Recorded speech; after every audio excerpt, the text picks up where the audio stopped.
What is going on, everybody? It is Pat from the Recaps, and today I am here to give you a spoiler-free review of Season 3 of Umbrella Academy. Real quick, subscribe, all that good stuff. Okay, so this season takes place right after the events of Season 2, and if you need a Season 2 recap, I got you. Hit the tab in the upper right-hand corner. That'll take you to my Season 2 recap, then you can come back for this. But Season 2 led off with the Umbrella Academy discovering that they're not the only dog in town now, and there is another academy called the Sparrow Academy.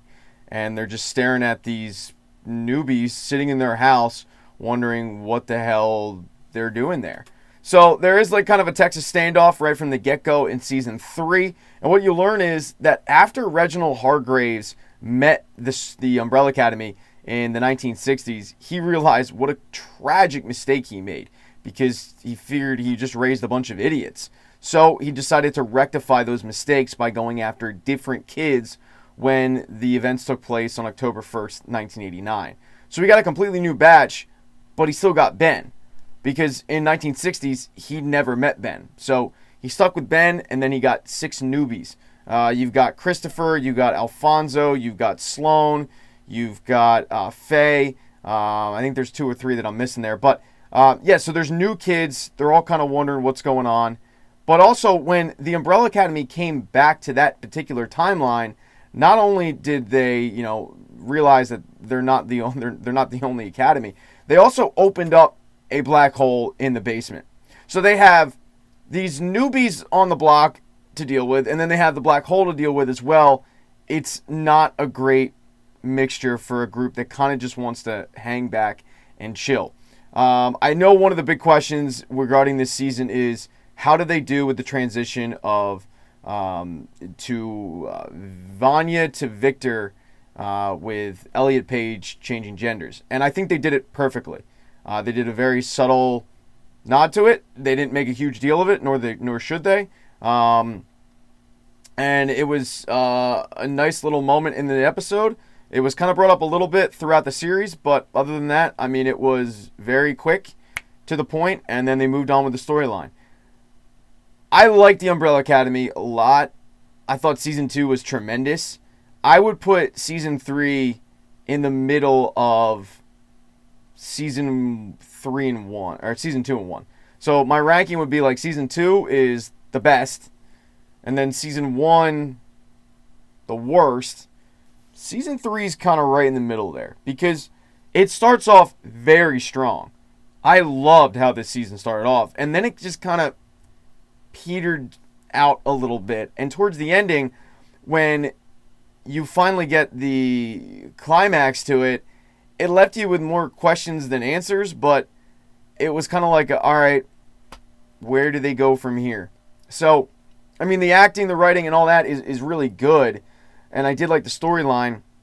I did also really enjoy meeting the new characters, meeting the new Sparrows.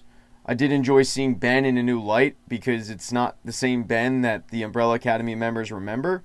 But overall, it just it was okay.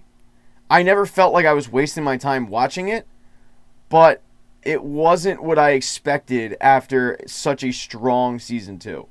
And there are a ton of mentions back to Season 2, characters and whatnot.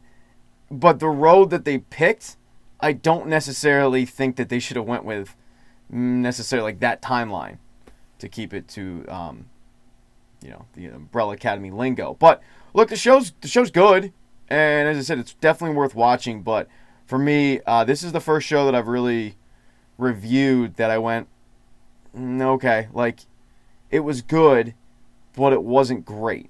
But with that said, I still think it's better than Season 1. So if you were a big fan of Season 1, love Season 2, then you're going to enjoy Season 3. But if you didn't really like Season 1, but you watched it all in its entirety, so you watched Season 2, and you were like, okay, that's you're probably going to revert back to that feeling that you had after Season 1, and there's a chance that you might not even watch Season 4 if it comes out. So, but I do think this is a very unique show. I think it's very creative and how they do it. I think the comedy angle is great. The kid who plays 5 is tremendous, and he deserves a lot of credit because Lord only knows that Netflix hasn't had the best of luck with kid actors. I'm looking at you, Lucas, from Stranger Things, but There are so many angles to this show that are positive. And for me, it was just like the last 3 episodes were just kind of like, eh. So I hope this helps you decide whether or not you're going to watch Umbrella Academy Season 3. Once again, I never felt like, personally, I was wasting my time. But I think the characters are definitely worth just giving the 45 minutes, 50 minutes that it requires to dig into an episode, because the characters are really unique. I love their arcs. I love the storyline that they have, but it's the villain, if you will, or what they're battling this time.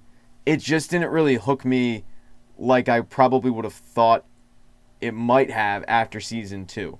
I felt like the ending was a little bit rushed this season, a little sped up, but it's kind of like they have an enemy in the middle. They have they have an enemy at the beginning. They have a little bit of an enemy at the middle, and then towards the end, as I said, it just felt rushed. And this is a season that has 10 episodes, so there really should be no excuse whatsoever to be rushed.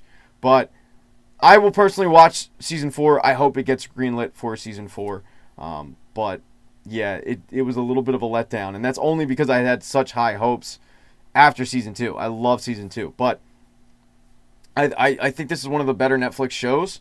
I just think they need to kind of get back on track and do what they did for Season 2. So once again, I really hope that this does help you guys out with your decision on whether or not you go to watch it. I will have the entire series recapped on Wednesday. That's another thing that's weird about this series. Netflix is dropping it on a Wednesday. They normally drop things on Friday, but I think they're trying to get the Stranger Things and then going into Umbrella Academy and then going right back into Stranger Things. I think they're trying to get that wave. So I think that's why it's dropping on a Wednesday. But I'll have the entire series recap for you on a Wednesday. If you don't want to waste your time and you just want to hear me describe what's going on, that's cool too. Just let those ads run. I got bills to pay. And once again, I hope that it gets renewed for a Season 4, because I did enjoy it. It just a little bit of a letdown for me at the end. Now's the part of the video where I ask you guys to please subscribe. I do have a Patreon, so there's a link in the bio that you can go and you can click that, and you could support the channel, support me. You'll get shout outs, like Luna was one of my Patreon subscribers, and she made videos like this possible, so I really appreciate her contribution to it. But you can click that. I do have merch, so go buy like a t-shirt. T-shirts are cool. Look, I'm wearing one right now, right? So comfortable. Be better than this t-shirt, one that said the recaps on it. And then, you have things like the subscribe button. You could hit that. I've only asked 3 times. What are you waiting for? But likes are cool too. All right? Don't be nasty in the comment section. Nobody likes a jerk. If I made a mistake, just move on. All right? Nasty comments make me feel bad. You can just hit a thumbs down button and keep it moving. You don't have to point out every little mistake. But if you want to, that's fine. One of the reasons why I try to avoid comment sections. But yes, all right, I will wrap this up. Thank you so much for checking this out. And once again, if you need a recap to Season 1 or 2, I've got you. Just hit the tab.